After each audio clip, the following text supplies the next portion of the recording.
अखिल भूमंडलीय सर्व शिरोमणि मुनि समाज के संस्थापक आदि मुनीश्वर योगेश्वर सद्गुरुदेव शिव मुनि महाराज की जय। उपस्थित मुनि वृंद, साधु सज्जन वृंद, संत वृंद, साधक वृंद, आध्यात्म ज्ञान के जिज्ञासुओं और प्रेमियों, सभी श्रोता वृंद, आप सबको मेरा कोटिशः नमन, सप्रेम जय जीव। तो आध्यात्मिक चर्चा चल रही है और हम लोग सद्गुरुदेव शिव मुनि महाराज रचित ग्रंथ सत्य सुंदर और स्वतंत्र विचार पर चर्चा कर रहे हैं। अध्याय 16 पर चर्चा हो रही है। शीर्षक दिए हैं सद्गुरुदेव, योग क्या है। योग क्या है, इस विषय पर इतने सुंदर तरीके से समझा रहे हैं सद्गुरुदेव। जब हम लोग स्वरूपस्थ हो जाते हैं, जब हम लोग समाधिस्थ हो जाते हैं, तब हम लोग को सच्चा ज्ञान हो जाता है। जब तक हम स्वरूपस्थ नहीं होते, समाधिस्थ नहीं होते, तब तक हम विचारों में भटकते हैं, यानी वृत्ति सारूप रहते हैं। और वृत्ति सारूप रहने के कारण से अपने स्वरूप से हट करके रहते हैं और अपने को वैसा ही समझने लगते हैं जो वास्तव में हमारा स्वरूप नहीं है ना। तो कल इस पर खूब चर्चा हो रही थी और फिर उसको हम पढ़ते हुए आपको आगे बताएंगे, है ना। तो याद करने के लिए फिर से हम पढ़ देते हैं। चित्त स्वरूप से अर्थात वास्तव में किसी का गुलाम, भक्त या दास नहीं है। चित्त अपने वास्तविक रूप में छिन्न मात्र आत्मा है। अज्ञान से जब इसकी वृत्तियां स्वरूप को त्याग कर राम और कृष्ण की दासता की ओर मुड़ती हैं, तो यह सत्य, स्वतंत्र और मुक्त पुरुष अपने को रामदास, कृष्णदास और गुलाम हुसैन मानने लगता है। आर्य समाजी लोगों की यह कल्पना है कि वह ईश्वर निराकार, निर्विकार, सर्वशक्तिमान, सर्वज्ञ, न्यायकारी और करुणा सागर है। वैष्णव कहते हैं कि वह 4 हाथों वाला एक बहुत ही सुंदर पुरुष है। यहीं तक हम लोग कल पढ़े थे और चर्चा हो रही थी। अब आप सोचिए, कल्पना कर रहे हैं सब, चर्चा बाद में करेंगे, आगे पढ़ लेते हैं, है ना।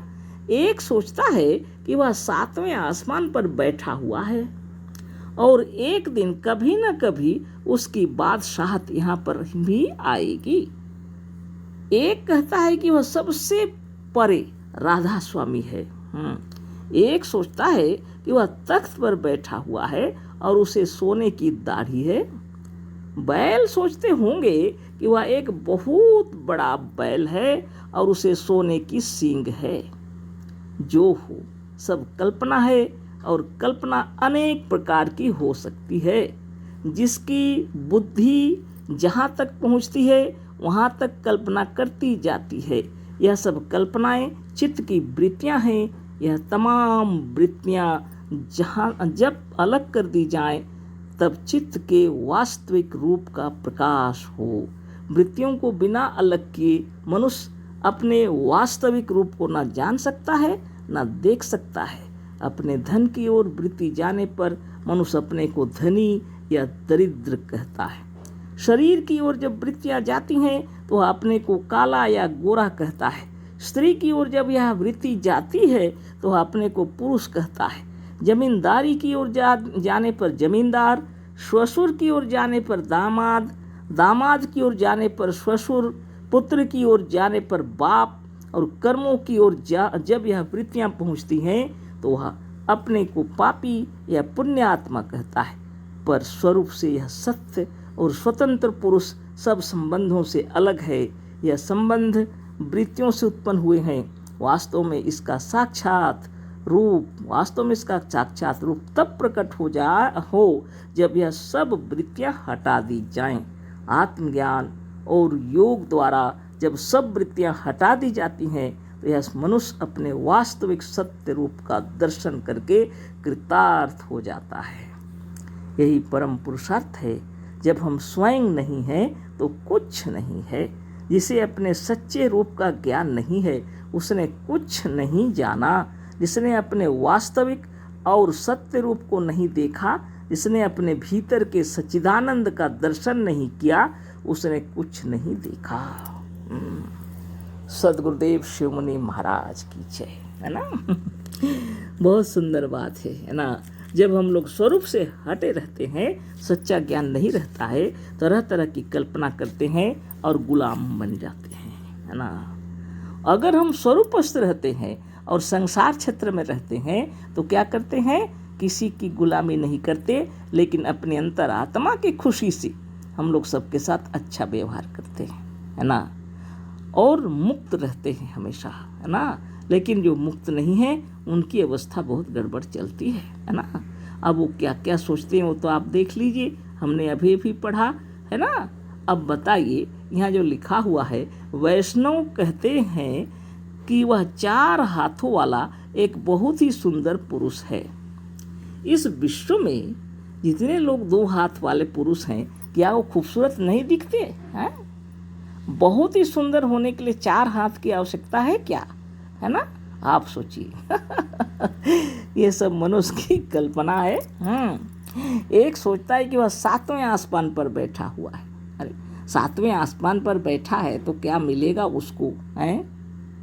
आपके शरीर में नहीं है क्या? ये अपने शरीर के बारे जो किताबें लिखी हुई हैं, उस किताब को पढ़ते हैं लोग और समझ ही नहीं पाते। शरीर में ही 7 आसमान है और 7वें आसमान में क्या बैठेगा, उससे ऊपर आपको 8वें में मिलेंगे वो, है ना। और जब तक योग साधन नहीं करेंगे आपको पता ही नहीं चलेगा। ये आसमान लिखा है, सब चक्रों की बातें हो रही हैं। एक दिन कभी न कभी आवेंगे, बोल रहे हैं 7वें आसमान में जो बैठे हैं एक दिन कभी न कभी जरूर आएंगे, उनकी बादशाहत यहाँ पर आएगी। तो अभी तक नहीं आ रही, इसका कारण क्या है? इसलिए ये जो बातें हैं मनुष्य अपने आप बना रहा है ना। फंस गई मकड़ी अपने बनाए जाले में। सब जाल मनुष्य ने बुने। इतने सारे जीव जंतु जगत में हैं, इन सब में सर्वश्रेष्ठ सद्गुरु बताते हैं मनुष्य आत्मा को। लेकिन इसी ने अपने लिए इतनी प्रकार की भावनाएं कर डाली हैं और अपने लिए इतने सारे जाल बुन दिए हैं और उसी में पड़ा हुआ है, फंसा हुआ है। योग साधन क्या करेगा? कुछ लोग तो तरह तरह की बातें करते हैं, और क्या करें, इसी तरह की बातें हैं। बताइए, कोई 7वें आसमान में बैठ के क्या करेगा? वहाँ क्या मिल रहा है उसको? वो तो आपके शरीर में विराजमान है, 7वें आसमान के ऊपर आपको चलना है। एक कहता है कि वो सबसे परे राधा स्वामी है। राधा स्वामी को आपने जाना? जीवन की धारा ही को राधा कहते हैं। स्वामी कौन है? आप स्वयं हैं। ये कृष्ण आत्मा का नाम है। जीवन की धारा जो प्रवाहित हो रही है वह जब योग से परे माने वृत्ति सारूप है, अब जब तो ये राधा बना माने धारा है।